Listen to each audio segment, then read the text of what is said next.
দ্বিতীয় বিশ্বযুদ্ধের পর প্রথমবারের মতো অন্য কোনো দেশে স্থায়ীভাবে সেনা মোতায়েন করল জার্মানি।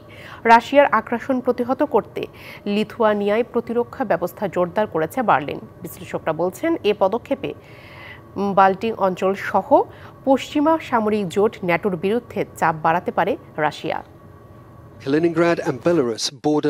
বাল্টিক সাগরের তীরবর্তী দেশ লিথুয়ানিয়া, যা রাশিয়ার ভূখণ্ড কালিনিনগ্রাদ এক্সক্লেভ ও রুশ মিত্র পোল্যান্ডের মাঝে অবস্থিত। 1940 সালে সোভিয়েত ইউনিয়ন লিথুয়ানিয়াকে দখল করলেও 50 বছর পর নিজেকে স্বাধীন ঘোষণা করে এই দেশ। লিথুয়ানিয়া ইউরোপীয় ইউনিয়ন ও পশ্চিমা সামরিক জোট ন্যাটোর সদস্য রাষ্ট্র, যা রাশিয়া ও লিথুয়ানিয়ার মধ্যে বিরোধিতার মূল কারণ হয়ে দাঁড়ায়।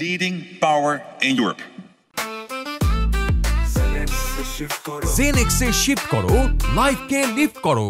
2014 সালে ইউক্রেনের কাছ থেকে রাশিয়া ক্রিমিয়া দখলের পরই লিথুয়ানিয়াকে নিয়ে চিন্তার ভাঁজ পড়ে ন্যাটো সদস্যদের কপালে। দেশটিতে সেনা মোতায়েনের চিন্তা ভাবনা করে জার্মানি। 2017 সালে অস্থায়ীভাবে সেনা মোতায়েন করলেও ইউক্রেনে রুশ আগ্রাসনের পর লিথুয়ানিয়ায় স্থায়ীভাবে প্রতিরক্ষা জোরদারের কথা জানায় জার্মানি।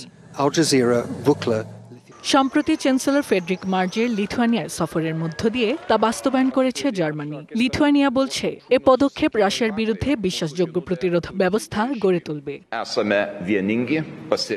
আন্তর্জাতিক বিশ্লেষকরা বলছেন, লিথুয়ানিয়ায় স্থায়ী সেনা মোতায়েনকে ন্যাটোর কাছ থেকে সরাসরি হুমকি হিসেবে দেখবে রাশিয়া, যা এই অঞ্চল সহ ন্যাটোর বিরুদ্ধে পুতিন প্রশাসনের উত্তেজনাকে আরও বাড়িয়ে তুলবে।